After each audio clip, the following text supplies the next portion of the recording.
It's just this awkward. Cue the Jeopardy. Sorry. Yeah. Right.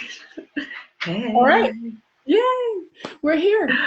So thank you so much. Good afternoon to anybody who is joining us live. Good morning to my guests. So my name is Christa Fairbrother, and I'm an aqua yoga coach and trainer.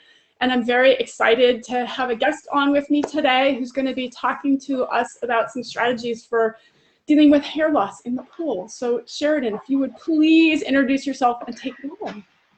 Hello. Yes, my name is Sheridan.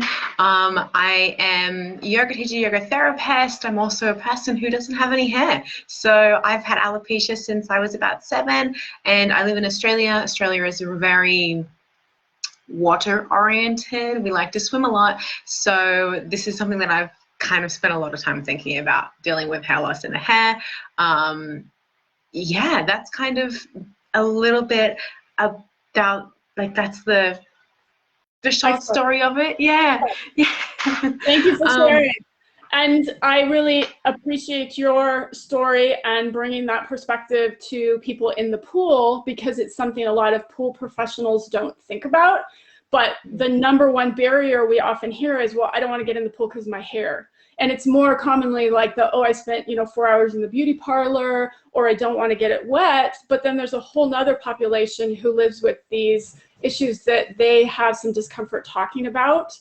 And I can talk about the journey of that. And you have a unique journey because you did it as a kid. I've had it as an older person, and then I deal with a lot of seniors who are dealing with it not until they're getting older yet. So I appreciate your journey, and hopefully some people wherever they are on their journeys with it will get something out of what you're going to share with us today. So thank you. Yeah, I love that you mentioned that, because I don't want to, like, I'm showing up bold, and I want to be, like, I like that you mentioned that, because it's not just like hair loss when you're experiencing something that gets to maybe the extreme of having no hair at all. I think that hair loss, like, even my mom talks about it. She's like, as I get older, my hair is thinner. Mm-hmm. My hairline is different. And when you're putting yourself to be in water, it's like, I don't know, water is kind of like unforgiving in a sense.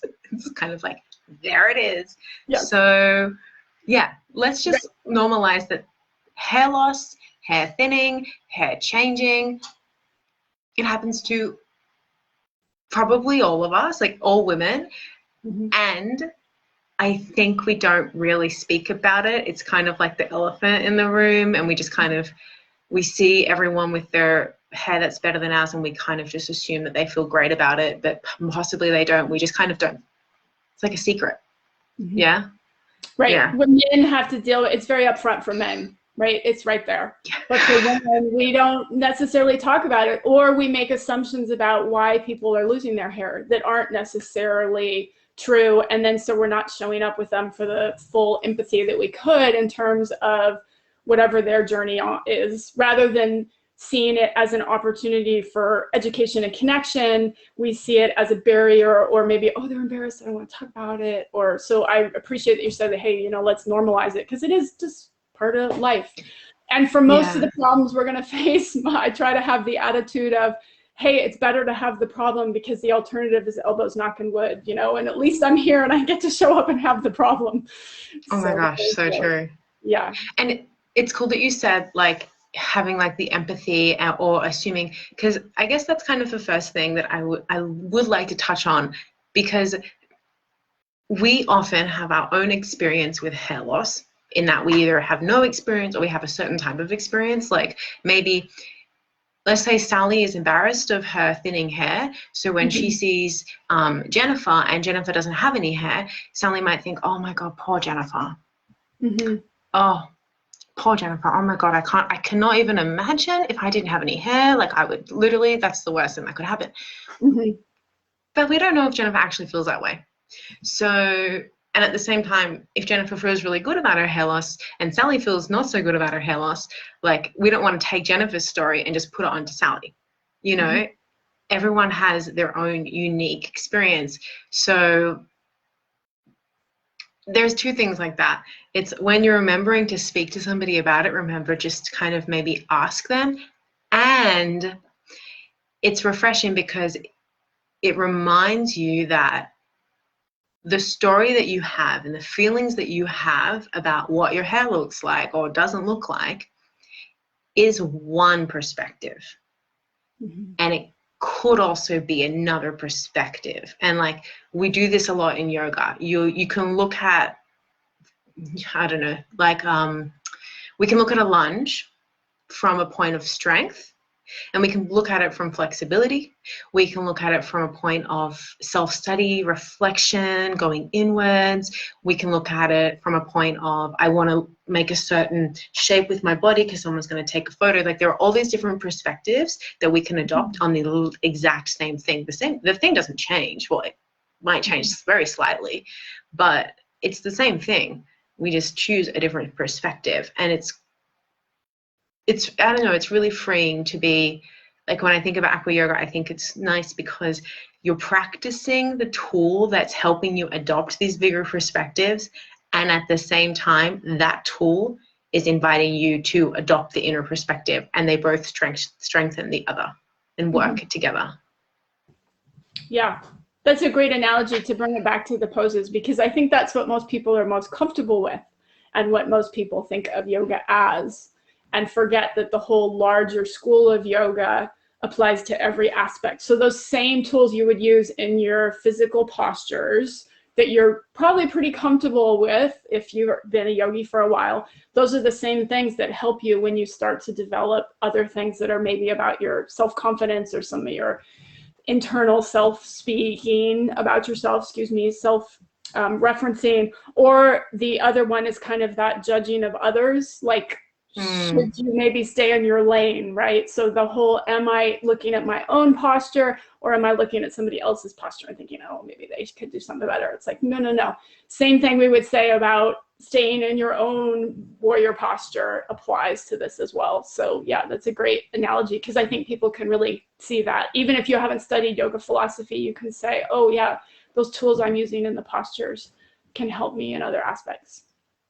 Yeah, and staying in your own lane is really, really, really valuable, because you just, this is me, this is how I'm showing up, this is what I need, and almost like everything else is not bringing me any value. Yeah. And I can let it go. Like what she's doing over there, how she looks over there, what she isn't doing over there, it doesn't bring me any value, so can I just let it go? Sometimes I find, if we think a lot about like the ego mind, it can bring up these stories and it can kind of latch on. Sometimes it happens in a class. I know that, like, I was in a yin yoga class the other day. I was kind of having a day. I was just having a day, and it was not the greatest day. And she's doing this yin class, and I'm sitting there, and I just could not stop criticizing her. Oh, she speaks too much. Why does she speak? What is that? Why is she sounds like she's singing? She doesn't articulate. And my mind is like doing all of these things because it wanted to run away from the sensation that I was having in my body. And we do this to like escape, and we can do it the same with hair loss. So if you notice that I think like if you notice that you're having anxiety about getting in the pool with your hair, or you're worrying about maybe what people could think, and you find yourself like, oh, but then what happens if this, and how can I control the situation, etc., etc. Well, I should feel, what if? Anything that has should or what if in the sentence tells you that you're moving into that anxiety, you're moving into the mind. And that's almost like a defense mechanism that we have, because we don't want to deal with the sensations and the emotions that we're feeling. You might be feeling anger that you can't just go in the pool anymore like you used to with no worries. Maybe you're grieving that. Maybe you're sad. Maybe you feel shame because society for so many years has told you that you should look a certain way. So you've been socialized to feel shame in order to fit into that box. Yeah. I think it's really similar to everything in below the water line. So we have that real distinct division when we get in the water. You know, there's what's below the water line and what's above the water line. And that's kind of what we started with in terms of there's that anonymity of being in your suit, and it's like, oh, I might be a little self-conscious, like you're talking about, all that self-talk as I'm walking on the pool deck, but then I get in the water and I'm okay, but I can't do that with my hair. But everything you just said, those are the same tools you're using to think about, well, how comfortable I am in my suit. I'm applying those exact same tools to everything that's above the waterline. So yeah, important for people to think about if I'm trying to help people who already have a water practice see that the tools they already have are similar to the ones that you're talking about. Because if you're watching this and you don't have hair loss now, that's probably good. You're probably happy about that, but you may face this in the future, right? So as we started with, it's like, it's really so common and we're not normalizing it. And it gives you some tools to maybe help a friend who's dealing with this as well. Yeah, because everything, if you think like everything that you're doing below the water, if you're having that same compassion and that same understanding and that same like curiosity, you know, when you're doing the yoga, you're not thinking like, oh my God, I have to do this and it has to look like this straight away. Well, we try not to teach you to do that. You're like, hey, like, what would happen if you pushed your leg in, like your foot against your leg a little bit more in tree pose? Mm-hmm. Or like, how would it feel to just extend up through your crown? There's a curiosity about it. And we can have that same curiosity with like, what am I nervous about? Like, am I nervous about not fitting in? Am I scared that someone's going to say something? Do I believe that I'm not attractive? Am I nervous that Sally's going to tell the person? Are they going to tell someone? Mm-hmm.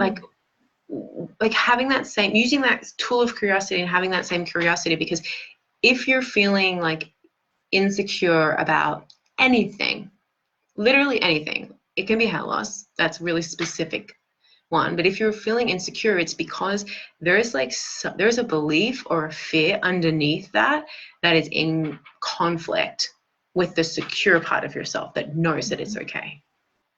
Excellent. Yeah, exactly. Yeah. And it's just coming to terms with these things. Yeah.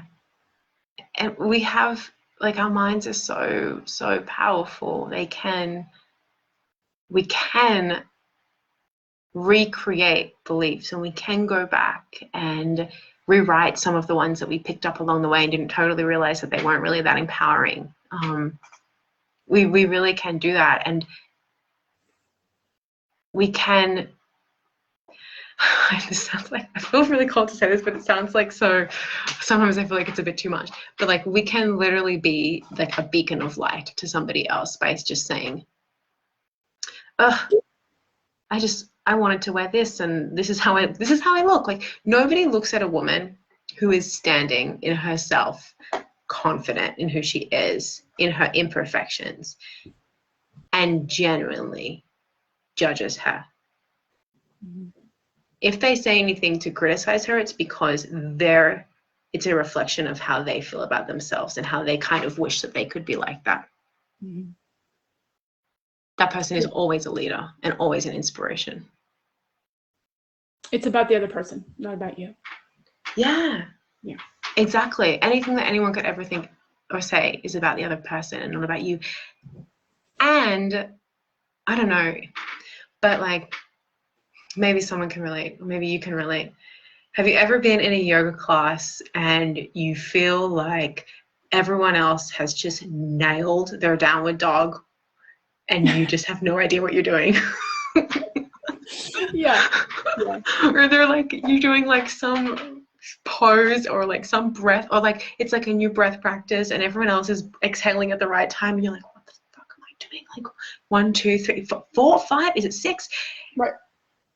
Right. And you're so worried about I have arthritis, right? And so I have to consciously like not do what you're doing, but you don't know I have arthritis. So that whole judging and like, I know exactly what you're talking about. Exactly. And like, many of us with that, but we don't have those conversations about, well, why? And and no one cares about you as much as you care about yourself. No one's actually looking at you. No one notices when you exhale or what your knee is doing or No one thinks, oh, she didn't do the next part of the pose. Like, oh. No. Because everybody's actually having that same internal dialogue. It's like, oh my gosh, my dog is getting really here. I need to take my dog to the dog park. I need to exercise my dog. No, we're all having that same internal dialogue. Exactly. Yeah. It's really so much. There is so much weight around it, and it just doesn't need to be there. Yeah. It's just not. It's just not there. So excellent. Well, Sheridan, I really appreciate you taking the time. And it is so early for you. Let you get about your day. But before we sign off, can you tell people how they can get in touch with you if they want to explore this more with you?